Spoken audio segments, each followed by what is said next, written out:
Hello and welcome back to Doctor Who Part 7. And in this part we find ourselves in Victorian London again. Do not let the apes enter this part of the city. Hey, that's racist. What? Where? Don't you hate it when you get roofied? Where's my Sonic? Oh, River's gun and her lipstick. Oh, nasty. That's definitely not my colour. Yeah, because the Doctor hates guns. Except when he uses them in the classic series.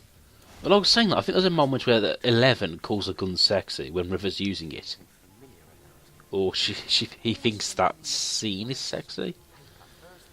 Which, yeah, you know, the Doctor doesn't have a problem with guns or using them, per se. Well, to be act, he doesn't like weapons at all, but if he feels it's necessary, he does use them. He's not a complete pacifist, I would say. He seeks the non-violent route, but he does kill when he feels it's necessary. But then again, going on with the Doctor's whole moralities can be quite complex sometimes. Anyway, the enemies of this time period, we are the Silurians. Actually, I want to say Silurians, but I think they're called Homo Reptilia. But I think they are supposed to be a branch of the Silurians, anyway. And yeah, both of them, they look very humanoid.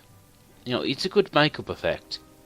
But again, in the classic series, they just look like big lizards. Which I would say is a bit more, it's a lot more alien, even though they're not technically aliens. You know, they're alien to us, those old designs. But I guess with this sort of makeup option, they went down the safer route. It would be funny to see Jenny married to Vastra if Vastra looked like one of those old lizards. That'd be interesting to say the least. But I suppose they took the safe option. Do not let it get any further. You cannot escape. But yeah, I like the Silurians. They're different. They're essentially dinosaurs in a sense. They're not some alien invaders. They owned the planet long before we did, and that makes them unique. You must have got away. Right, this section here, you just manage the gas pipes and to get rid of the leaking gas, and then you can safely proceed. Now once you get the Sonic, you can sort of stun these to get them out of your way. But at this point, we still have to go the Metal Gear Solid route. This is very fitting of the show. The Doctor is quite stealthy. You know, if you like a Doctor Who game, just have a running down a corridor simulator, and there you're done. Yeah, in fact, this is what the game needs to be more Doctor Who-ish, more running down corridors. And we don't even appear once in an abandoned quarry. Oh, this is so unfaithful to the series, guys.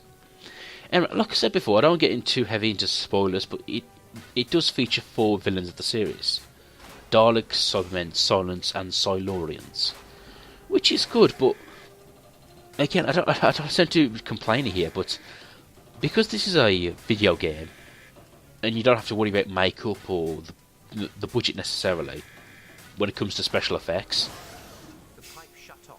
I think they could have took the opportunity to use some more obscure aliens from the series, ones that look more alien, if you will. Let me see, like for example, the Zygons come to mind, and I can't think of any. The Vervoids. That's what we need. Return of the Vervoids. But not a joke. And even though I can't think of any, it would have been, it would be nice if we saw some more obscure monsters, or at least some more one-shot monsters reappear. Let me see. Ooh, like the Great Intelligence and the Yetis. I've lost the aim. Let me see. The Yetis, Zygons, the giant maggots from the Green Death, mummies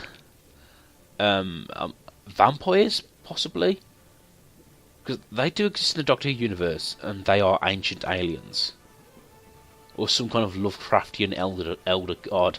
Oh! Just got the. They could have went back to the Web Planet and meet the Zarbi and the Minotra. You know, you could have did that on a game. If you don't know what I'm talking about, it's the first Doctor Who story where the Doctor goes to this insectoid planet, and what's charming about that is that obviously they're doing it with 60s special effects.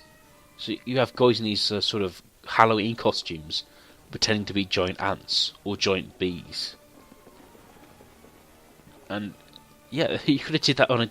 You could have actually made that work in a computer game. That would have been amusing. That would have been good to see, actually. Because it's one of those cases where their ambition outstripped what they could do. They wanted to create this truly alien planet, but their budget wouldn't allow it. I mean, I still love that story because I think it has really good, interesting visuals. You know, even if obviously the giant ants are obviously guys in suits, the zombies still look, interesting villains. Or, well, they're not villains, but yeah, it's very alien. I mean, and to be honest, a story like that would be hard to do on today's budget. An entirely alien planet where there's non-humanoid life forms.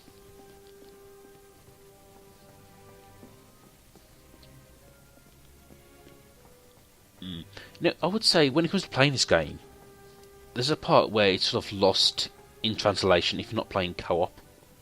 Because if you're playing co-op, you would play split screen with one of you playing River and one of you playing the Doctor. So at the same time I'm playing this level, we would play the other level with River. So that's important because, for example, at this point, the Doctor is about to pick up a sonic screwdriver from an angel statue.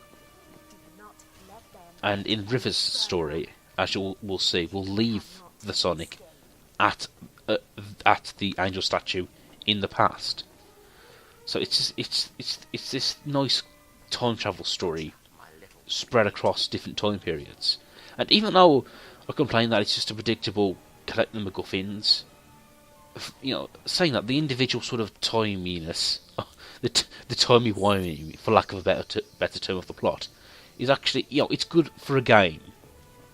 And I'm not saying games have lower standards. I'm just saying, for a game when the emphasis is the puzzles, the gameplay itself, you probably need different types of stories. Like collecting a MacGuffin plotline is, it's good for a game.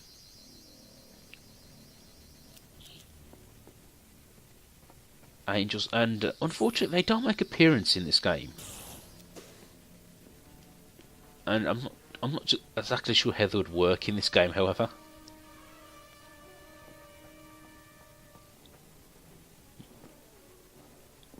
I mean, we do fight the silence, and I admit the way they handled the silence in this game is probably a good way of doing it.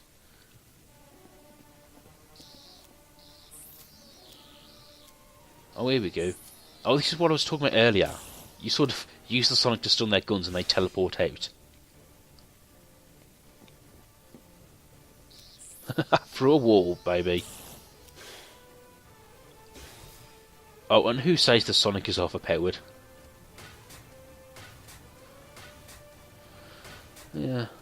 Well, I suppose it does make sense that the Doctor would build in all these gadgets into his Sonic to make it more useful.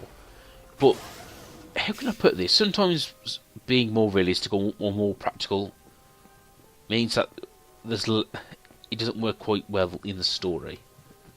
Like, for example, he probably would design the Sonic to hack all kinds of machinery, but when you translate that into a story, you just get the Doctor just waving his Sonic and going, "Oh, I've hacked this console. I've hacked this door." Oh, I didn't explain those pods you can climb into.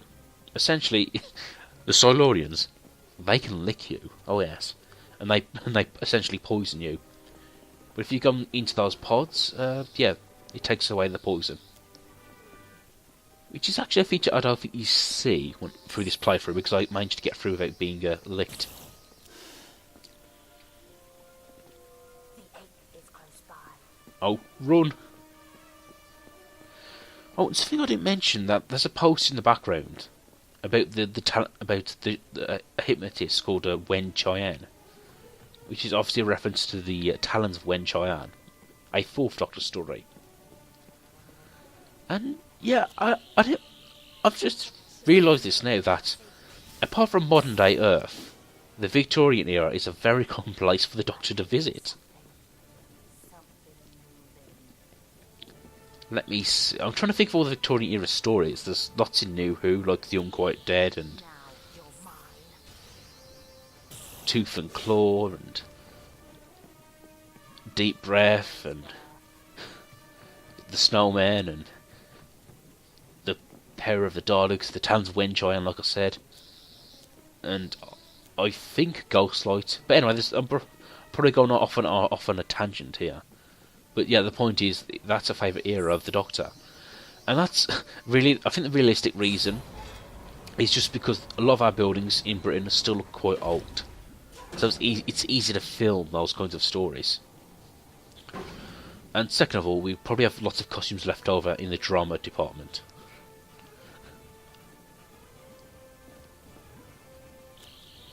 Do not let it get any further. There is no Oh, Silurians, man, you're really unthreatening. No, something I do like about the Silurian race is that they made the females warriors. And I point that out because in other species, like reptiles and insects and fish, females are usually physically larger, so it would make sense for them to be warriors. But because they're played by human actors, the female ones are actually generally the smaller ones, which I guess sort of defeats the point of that, in a sense. But I suppose they could have hired tall women and short men. But that would have been too demanding, I suppose.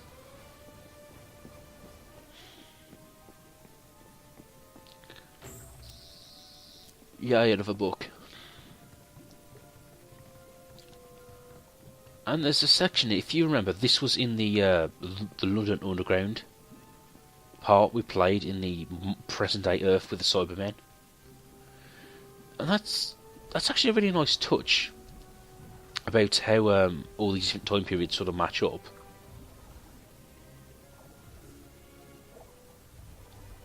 I'm probably overthinking this. There we go, and just keep doing this until it all fits together. Oh no, past me, you're doing it wrong. Don't make me cross my own time stream and slap you upside the head. Yeah, no, keep doing that.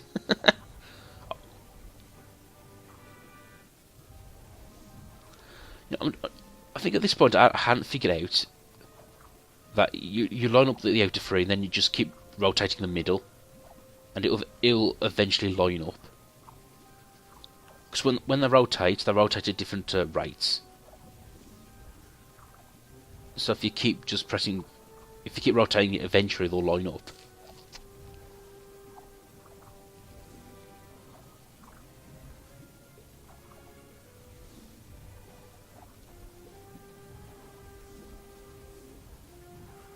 There we go, the penny has finally dropped. Yeah, keep doing it and eventually click. There we go. Somewhere out there's more gameplay. So join me in the next part because we've got work to do.